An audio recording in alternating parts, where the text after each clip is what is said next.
चल यार, एक नई शुरुआत करते हैं। अब तक उम्मीदें दूसरों से की, इस बार खुद से करते हैं।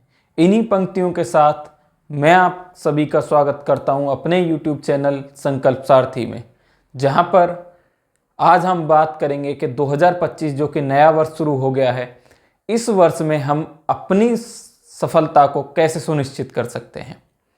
तो दोस्तों, जैसा कि आप सभी को पता है कि 2025 की शुरुआत हो चुकी है, तो 2025 में हम में से बहुत सारे लोग ऐसे हैं जो कि बहुत कुछ बदलाव करना चाहते हैं, अपने जीवन में बहुत कुछ प्राप्त करना चाहते हैं।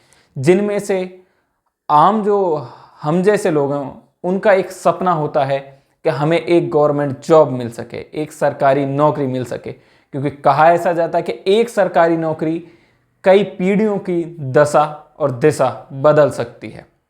तो उसी क्रम में मैं आपके साथ हूं विवेक पांचाल, और मैं फिर से आप सभी का स्वागत कर रहा हूं अपने चैनल संकल्प सारथी में। तो दोस्तों, मैं यहां पे आज बात करने वाला हूं कि 2025 में हम कैसे अपने सरकारी नौकरी पाने के सपने को पूरा कर सकते हैं।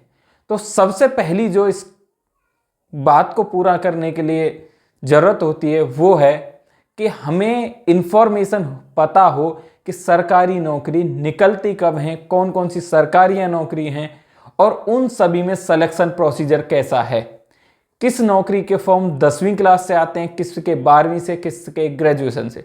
हमें इन सभी बातों को समझना होगा। तो मैं आज ज़्यादा बात आपसे नहीं करूंगा और बहुत शॉर्ट में आपको समझाने की कोशिश करता हूं।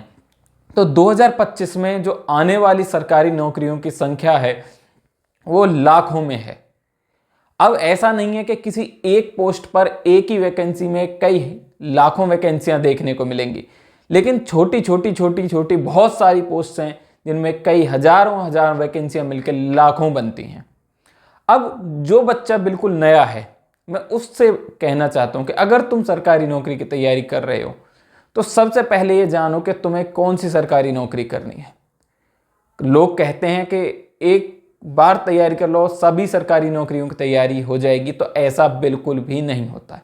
हाँ, ये जरूर है कि बहुत सारी सरकारी नौकरियां एक सिमिलर पैटर्न पे काम करती हैं, पर ऐसा नहीं कि सभी। तो आज मैं कुछ बातें आपसे शेयर करना चाहता हूं कि सबसे पहली बात कि सरकारी नौकरी जो निकलती हैं उन्हें कंडक्ट कौन कराता है, उनके नाम से इन वैकेंसीज को जाना गया। जैसे कि बात करते हैं एसएससी, तो एसएससी यानी स्टाफ सिलेक्शन कमीशन कई सारे गवर्नमेंट एग्जाम्स आयोजित करता है, जिनके थ्रू वो गवर्नमेंट में खाली पदों को भरता है। इसी प्रकार के कई सारे आयोग मौजूद हैं। मोटे तौर पर अगर बात करी जाए तो सरकारी नौकरियां दो कैटेगरी में बांटी जा सकती हैं। एक होती हैं सेंट्रल यानी केंद्र सरकार के अधीन, और एक होते हैं स्टेट यानी जो राज्य सरकार है उनके अधीन। तो केंद्र सरकार और राज्य सरकार की जो भर्तियां होती हैं वो दोनों अलग अलग स्तर पे होती हैं। पहला जो विभाजन है या पहला जो हम इनमें फर्क देखते हैं वो इस तरह से है। दूसरी बात होती है क्वालिफिकेशन। क्वालिफिकेशन माने एजुकेशनल क्वालिफिकेशन के मैं यहाँ पे बात कर रहा हूँ। तो कुछ वैकेंसी ऐसी हैं जिनमें आप 10वीं पास हो तो आप अप्लाई कर सकते हो, कुछ वैकेंसी ऐसी हैं जिनमें आप 12वीं पास हो तो अप्लाई कर सकते हो। तो इस आधार पे फिर वैकेंसीज अलग से डिवाइड होती हैं। और मैं आपसे इन शॉर्ट एक बात साझा करना चाहता हूं कि अब डेली बेसिस पर कोशिश रहेगी कि डेली बेसिस पर ही मैं आपके लिए रोजाना एक पोस्ट पर डिटेल वीडियो बनाऊंगा, जिसमें हम बात करेंगे कि उस वैकेंसी की क्वालिफिकेशन, सिलेक्शन प्रोसीजर, पे स्केल या उससे संबंधित जो भी जानकारी है वो मैं आप तक पहुंचा सकूं। तो मैं आगे बढ़ने से पहले आप सभी से कहना चाहूंगा कि चैनल को सब्सक्राइब कर दीजिए और उन दोस्तों तक, उन लोगों तक शेयर करिए। शायद आपका एक शेयर ये वीडियो उन तक पहुंचकर उनकी जिंदगी बदल दे। क्या पता कौन बच्चा कब किस रूप में आपकी हेल्प से क्या बन जाए।